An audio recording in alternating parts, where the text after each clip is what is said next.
परिसीमन का जटिल प्रश्न। मेरी यह समीक्षा केवल छात्रों के लिए है, इसका किसी राजनीतिक दल से संबंध नहीं है। संसद के विशेष सत्र में महिला आरक्षण संबंधी संविधान संशोधन विधेयक पारित न होने के बाद पक्ष विपक्ष के बीच आरोप प्रत्यारोप का दौर शुरू हो गया है और यह लगभग तय है कि यह दौर हाल फिलहाल थमने वाला नहीं है। कहना कठिन है कि आम जनता और विशेष रूप से महिलाओं को किसका नैरेटिव सही जान पड़ेगा, क्योंकि दोनों पक्षों की ओर से एक दूसरे को कटघरे में खड़ा करने और महिला आरक्षण को लागू करने के लिए तौर तरीकों पर तकरार करने से किसी और, विशेष रूप से लोकसभा एवं विधानसभा में अपने लिए 33% सीटों की प्रतीक्षा कर रही महिलाओं को तो यह बहुत कुछ भी हासिल होने वाला नहीं है। जबकि प्रधानमंत्री ने गत दिवस राष्ट्र के नाम अपने संबोधन में कहा है कि महिला आरक्षण को लागू करवाने के लिए अपने इरादे से वे डिग्री नहीं है तथा उसे हौसला बुलंद है, और विपक्ष भी यह कह रहा है कि उसका विरोधी महिला आरक्षण ही नहीं बल्कि सभी राज्यों के लोकसभा की 50% सीटें बढ़ाने के फार्मूले और परिसीमन से है।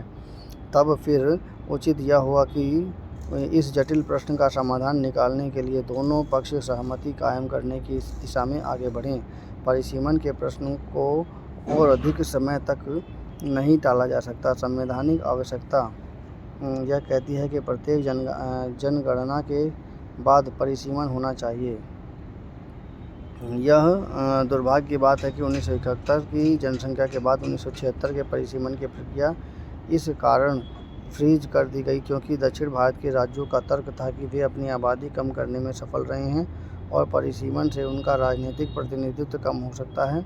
विडंबना यह रही कि 1976 में 25 वर्ष के लिए फ्रीज किए गए परिसीमन को 2001 में 25 और वर्षों के बाद फ्रीज कर दिया गया। लेकिन जबकि यह अवधि पूरी हो गई है, तब मौजूदा जनगणना के बाद परिसीमन तो कराना ही होगा, अन्यथा संविधान की इस मूल भावना का निरादर होगा कि लोकतंत्र में प्रत्येक व्यक्ति के वोट का मूल्य बराबर होना चाहिए। विपक्षी दलों ने भले ही परिसीमन पर आपत्ति जताकर महिला आरक्षण की राह रोक दी हो, लेकिन यदि अगली जनगणना के बाद जनसंख्या के आधार पर परिसीमन होता है तो उससे दक्षिण के राज्यों को तो राजनीतिक रूप से अधिक नुकसान ही होगा।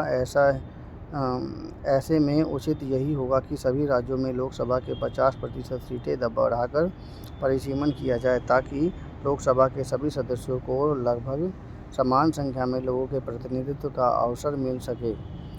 यदि दक्षिण के राज्यों की जनसंख्या आधारित परिसीमन के विशेष की ज़रूरत से ज़्यादा महत्व दिया जाएगा तो उससे उत्तर भारत के राज्यों के हितों के कहीं अधिक अनदेखी होगी और यह भी उचित नहीं होगा।